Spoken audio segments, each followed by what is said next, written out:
Hi everybody and welcome back to AscentisTV episode 2. Thanks for joining us. My name is John Oddy and I'm joined by Mark Overend from our tax department. Hello. And Lee Kuznowski from our financial mastery department. Good morning. So Bojo conferred to us that he's still a child at heart by frightening the hell out of everybody on Halloween and announcing a new lockdown, which is a massive blow for businesses, particularly in hospitality and retail, that have just had put a heroic effort in through the summer to survive, to only arrive at what are the two most profitable months for most of these businesses, to find that that's been denied to them as well. Misery loves company, and our friends over the channel in France and Germany are doing exactly the same thing. I know that's not going to make us feel too much better, but on a high note, the Tier 3 lockdowns that were supposed to come into force on Monday for places like Birmingham and particularly for us actually in West Yorkshire, we now get 3 extra nights out. And remember, tonight is the last one for those pub lovers, so don't expect your team to be too productive tomorrow. On a serious high note though, there's been a whole raft of new measures introduced and we're going to take you through those in detail in this episode. So let's just jump straight into it, guys. Mark, should we talk about the job retention scheme, or it was then changed to the job support scheme and now it's back to the job retention scheme? I'm confused. Can you just explain it to the viewers what is going on here? Sure, yes. So we should have been talking about the job support scheme, which was supposed to start on the 1st of November. That is now postponed until the 1st of December. It's already changed several times during October. So it's probably best if we don't talk about that today, because it will probably change again before it actually gets implemented, if it does, on the 1st of December. What we've got this month is an extension of the job retention scheme, and we are going back to August for our criteria of what we can claim for now. Back in August, you could claim for 80% of an employee's wages. So those employers who've been watching their claims steadily drop down, as we had 70% in September, 60% in October. We're pleased to know that we're back to 80%. So because of the full lockdown, the government have decided to revert back to where we were before. Who's picking up the national insurance and pension contributions on that? Well, you'll remember back in August, unfortunately, it was the employer that had to do that, and that's the same this month. Whilst you can get 80% of wages, the employer must still pay over the employer's national insurance and employer's pension contribution. You can't claim for those. What was the 5% that I saw mentioned on an article, that the employers got to pay 5%? Is that just an estimate of what it would cost to do the pension and national insurance? 5% would have been, that was the job support scheme. Aha. So that's something that needs to go to the back of your mind. Okay. That could be something we're looking at in December. It's confusing, and I'm an accountant. Yeah, very confusing. What about the people that were being on a redundancy notice? I know a lot of employers got to the end of October and there was no support after that for a lot of them, and they put some of their team on redundancy notice. Can these people still qualify at all? Yes, so the difference between the job support scheme and the job retention scheme is that for anybody who's currently working their redundancy notice period, you can furlough them through this month and claim 80% of that wage.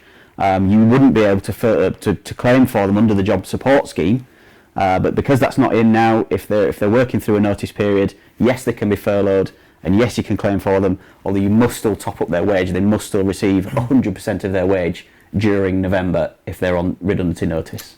A lot of clients have asked me in particular about this bonus that was going to be paid if you brought employees back. I think it was between November and January. Has that changed? There's been no change to the job retention bonus, but just to reiterate the criteria for that, if you've had any of your employees on furlough at any point since March and you keep them on your payroll until the end of January, then they will qualify for this £1,000 per employee bonus that you will get as an employer for retaining them on the workforce.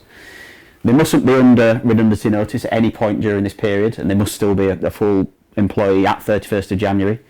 There is also some criteria for the amount they must earn during this period. Now, they can be furloughed in November, and they can be on the job support scheme if it comes into effect in December and January. But they must earn, over the 3-month period from November to the end of January, a total of £1,560 Actually earn. They actually have to. That can't be furloughed pay. It can be furlough pay. They must receive it as pay, because they could be fully furloughed throughout November. Yeah, and December and January potentially. So I think this is something we've got to come back to. Potentially, but if the lockdown continues, obviously we hope it doesn't. But I think this £1,000 bonus issue is going to be quite fluid. So don't bank on it. Don't bank on it, but if they're fully furloughed in November, they will still qualify for having the earnings towards that job retention bonus. Right. That's potentially going to get paid.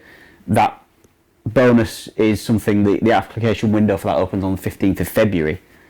So the qualifying criteria period is now, so we need to be making sure that people are earning at least, it's £520 a month they must be earning. Yeah, long time for the government to change it though before the 15th of February. There is, and those people who I was talking to in October about the job support scheme will know how quickly the government like to change these schemes, so we'll have to wait and see what happens with that.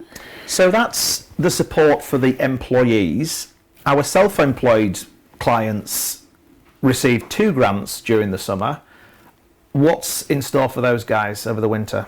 So there's another quarterly grant to cover November, December and January. Because we're in full lockdown in November, the government announced that the grant to cover the period of just November will be 80% of your average net profits. And then for December and January, it will be the 40% that they previously announced. This will be paid as a one-off payment again. They don't pay them monthly, they just pay them quarterly.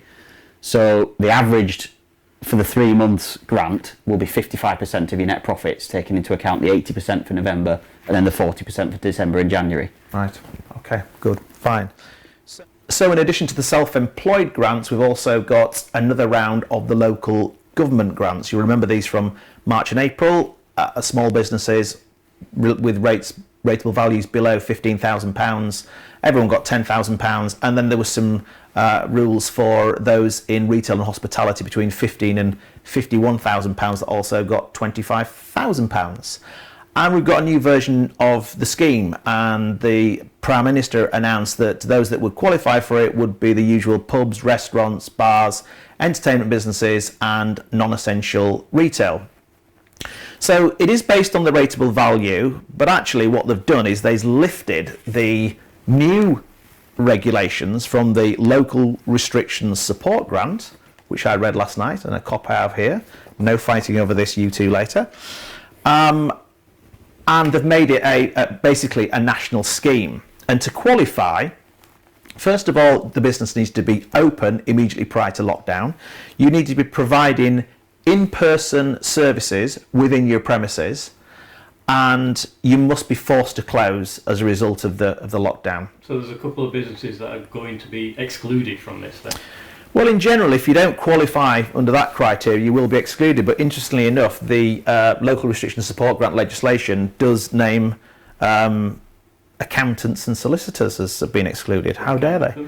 Outrageous. Yeah, but I mean, obviously, it's these are just examples of businesses that don't actually have to be open to continue serving their customers. You mentioned before about £25,000 for retail under the old scheme. Is that the same? How does it compare these new grants? Are people in line for the same amounts, or?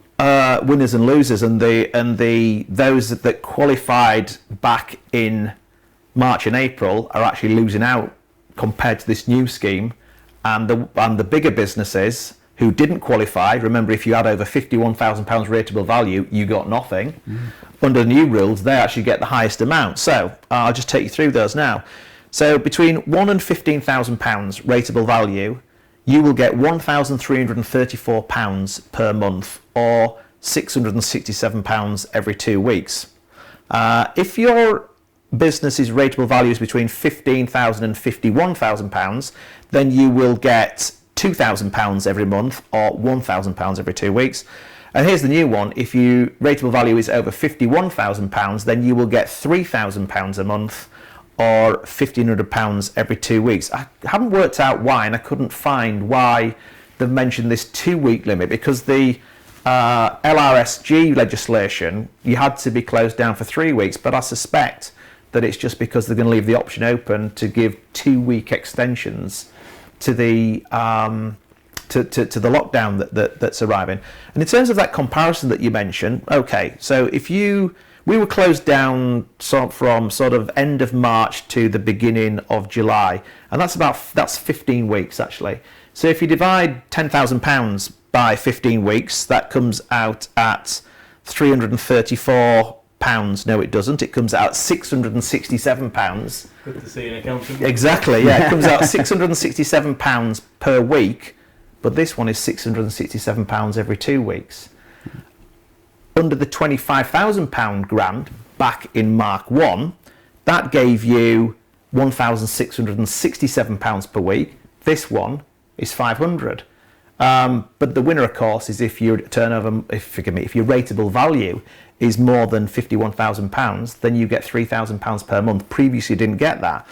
Now, I suspect that the reason that they're doing this is because they really want to protect these really big chains of restaurants and bars, like the Pizza Expresses of the world, and that combined with this new furlough should keep them open throughout November until they hit Christmas. So it should keep them all afloat. They are the bigger employers, one by one. There's a great argument to say, well, there's thousands of smaller businesses that employ, small amounts of staff, and they exceed these bigger chains. But make of that what you will. So, is the process of getting this money exactly the same as the previous time? It is, and it's on the local government's, or your local council's website, should I say, and I actually jumped onto a handful of them last night, the local ones to us, Leeds, Bradford and Harrogate, and there's nothing on there yet, so that's how new this legislation is, but we can update you guys on another episode. Okay, so we're going to talk about the measures the government have provided to help businesses with cash flow. First of all, Mark, on the deferments, we talked about this last time. Has there been any change at all? Nothing's really changed. The VAT deferment that we talked about before is still in place. So you've got until the 31st of March 2021 for your VAT payment that you've deferred, and then this is the deferments from in the spring and summer. Yes, that's right. June, yeah, the payments that were due between March and June. Yep. They could be deferred till 31st of March 2021. Yep. At the time when they originally announced that deferment, we thought the whole lot was going to be due by 31st of March 2021. The government subsequently announced that actually you can now have a time to pay arrangement, so you can pay it off in 12 equal instalments starting in March 21. So this huge amount we thought was going to go out in Q1, Q2 is now being spread out over 11 months, I think it is. 11 months from 31st of March. It's got to be paid by the 31st of March 2022. Yeah. Got you. And there is no interest charge on that one. That one's interesting. Yeah, okay. That's right. And what about income tax? Any change there? So for self-assessment, the first thing that was announced was that 31st of July 2020 payments on account could be deferred to 31st of January 2021. That was going to be another big payment that's going out. You had both payments going out on 31st of January. Yeah. So, and there was no interest charge for moving that payment on account to 31st of Jan 21. Okay. Small bonus. Yeah. We now have a situation where if your total income tax liability at 31st of January 2021, which includes your July 20 payment on account, and your January 21 balancing payment, if the total of that is less than £30,000, you are automatically going to qualify for a 12-month time to pay arrangement. If you want. What about if you, because you've got your July, you've got your balancing payment, you've then got your payment on account as well. So there's three elements there. There is, yeah. So all three have to be less than 30 grand. Yes. And if it's less than 30 grand, you automatically qualify for a 12-month time to pay arrangement if you want to take advantage of one. Interest on that? There will be interest. In HMRC's current rate of interest is 2.6%, so relatively modest, but still there as a cost. In order to get that time to pay arrangement, you actually have to do something. It's not an automatic deferment this time. You've got to log into your government gateway account. If you haven't got one, you need to create one, sign up for one. I can send you a link, send me an email, I'll tell you how to sign up for one. Log into your government gateway account, and there will be a link in there that will allow you to go in and apply for a time to pay arrangement. It should automatically be accepted, but you do need to go in and press the buttons to get this 12-month time to pay arrangement. If your liability is more than 30,000, then it's not an automatic time to pay arrangement, but the HMRC have said they will still talk to you about putting one in place. They want to do it on a bespoke, case-by-case basis. So you'll need to ring them. There's a number to call. Again, if it's something you want to do, drop me an email. I can give you the number to call and give you a bit of advice about what to say to HMRC and how to approach it with them. It should be something you can get done over 12 months. But probably one of the important things to remember is that HMRC, when they're agreeing time to pay arrangements with you, don't ever take into account anything you've already paid. So best thing to do is hold off on making any sort of payment to them before you've spoken to them, and agree everything as part of all that time to pay arrangement with them over the phone. Yeah. Chances are they're going to want a down payment as part of the phone call. Yeah, so wait until you actually have the conversation with them before you start making any payments. Yes. Yeah. What about for corporation tax? Anything on that at all? No announcements? Absolutely nothing in terms of assistance for corporation tax that is automatic or offered. Right. HMRC generally for tax are under instruction to be a lot more helpful than I suspect they have been in the past. And so if you are concerned about corporation tax liabilities or any other tax liabilities, now is a really good time to be talking to HMRC generally about time to pay arrangements. They are a lot more open to them, a lot more flexible with them, and the terms that they will offer are generally a lot more generous at the moment. We've had a number of clients who've already had dealings with HMRC in this area for various different taxes, and they found it relatively straightforward compared to, say, 12 months ago to get time to pay arrangements agreed with HMRC. I think the one area that they're maybe not as flexible with is the pay-as-you-earn liabilities. I think we've seen a few letters from clients where they've not paid the pay-as-you-earn and they've had a letter straight away from HMRC. I guess this is because HMRC has effectively paid them through the furlough scheme. They had the money through the job retention scheme, haven't they? Yeah, HMRC's view is that if you are claiming for wages and before, when you could get the employers' NI and employers' pension contributions paid to you through the furlough scheme, HMRC's opinion was that basically we're giving you money, you should give us it back. And they were pretty Sounds reasonable. They were pretty inflexible over the fact that if you weren't paying them, they were pretty upset about that. It's almost a 3-line whip in their debt management centre, was that if you're not paying as your PAYE, we're going to come after you pretty quickly for it. And actually, we saw some letters threatening to withhold future furlough claims or claims through the CJRS. Right. Where people weren't keeping up to date with the PAYE liabilities and claiming furlough.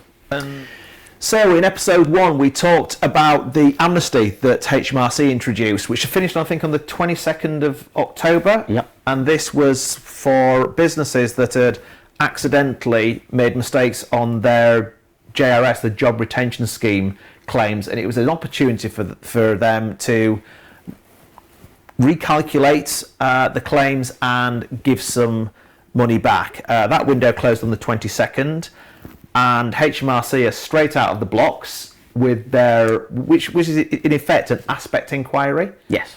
And they're asking for details on how people have gone about their claims. You've seen a couple of letters already. What are they asking for? Yeah, so got a client who's already got one of these letters. HMRC are looking for quite a lot of detail, actually. They're looking for names, addresses, national insurance numbers of all employees in the claim. They want to review, the client that has received this letter has been claiming all the way through from March to present day. They want to look at all the claims for the entire period, not just looking at 1 month, they're looking at the whole lot. They want to see detailed calculations of how you've arrived at the earnings figures and the amount that you can claim, as well as the national insurance figures and the employer's pension contribution figures. And they're actually asking for evidence of payments of wages and pension contributions as well, aren't they? They are, yes. They've asked for copies of, for example, payslips to prove that the employees have received the money that you're claiming for. And yes, they want evidence in form of bank statements, it says on this letter, to prove that the employer's pension contributions have been made. Right. Yeah. So it's thorough, isn't it? And I suspect what they'll do here is, with the first batch of these, if they get a good yield, because the revenue, they don't devote scarce revenue time to aspect inquiries that aren't going to give them any tax back. I suspect if the first batch of these yield a good repayments and fines and penalties, as we talked about last time, then almost all businesses are going to have to prove that they properly claimed under the job retention scheme. Yeah, and HMRC never miss a good opportunity to ask you for your bank statements. So Absolutely. It's not massively surprising that they've asked for that. So in episode 1 we talked about how demanding from a cash flow perspective Q1 and Q2 were going to be. in 2021, and we've just learned that that pressure is going to be relieved a great deal from these deferments. There's also been some new announcements regarding the government loans. And Lee, you've been looking into those yesterday. There's been even some announcements this morning, I think. Just take us through the changes. The announcements are ever coming, I think, on this one. But so first of all, the deadlines have changed. Was November? We've got another extension. It's been extended again, yes, to the 31st of January 2021. And there's been a real interesting change to the bounce back loan process. Previously, we were talking about this situation. I don't know if you remember. If you hadn't actually borrowed enough at that time, you can borrow up to £50,000 through the bounce back loan. If you'd only borrowed £35,000 at that time, we had this bizarre scenario where you couldn't top up your bounce back loan. You had to apply for a C-bills loan, pay off the bounce back loan, and then go into the C-bills process. So all that's changed now. The announcement has been, you can actually top up bounce back loans now, which is a lot easier, obviously. The criteria is still there. It's only meant to be 25% of your turnover, but the process behind actually applying for more money should be a lot easier. When does that open? It should be open from the 9th of 9th of November. Yeah, 9th of November. Okay. There's been very little news from the actual banks themselves on this one, so we await some announcement from them as to the actual. I think we just saw it flying around on Twitter this morning, didn't we? And then we found an article on it, so we'll probably update. Very much so, yeah. People. There are more announcements to come on this one, I imagine. But welcome news. What's been announced so far? Yeah, and that's in addition to the change that we had last time. We've gone from 6 to 10 years, and there's some interest and capital repayment holidays. Nothing's changed with those. They've all been fantastic. That you can extend the loans up to 10 years, like you say. But there's been no real major change in that system, just the extension of the bounce back loan and C-bills loan applications. Okay guys, that's just about it. I know that the Chancellor and the Prime Minister keep saying this is the last batch of measures, but they do keep changing, and I'm labouring the point, I know, but you need to keep on top of your cash flow and take into consideration how all these different measures affect you. Get in touch with us if you want to have a one-to-one on Fluidly, which is the app that we've connected all of our clients to, so that you can properly predict what your bank balance is going to be. And if you need a top up on your B bills, or we need to look at the C bills again, we've got plenty of time to do that. Couple of final points. Happy birthday, Mark, for next week, the big 4-0. Thanks. And if you're watching this video on Wednesday, the 4th of November, don't forget to go out and get your fireworks, because you won't be able to do it tomorrow. Exactly. Okay. Yeah. That's all for now, folks. So we'll see you next time. Bye. Bye.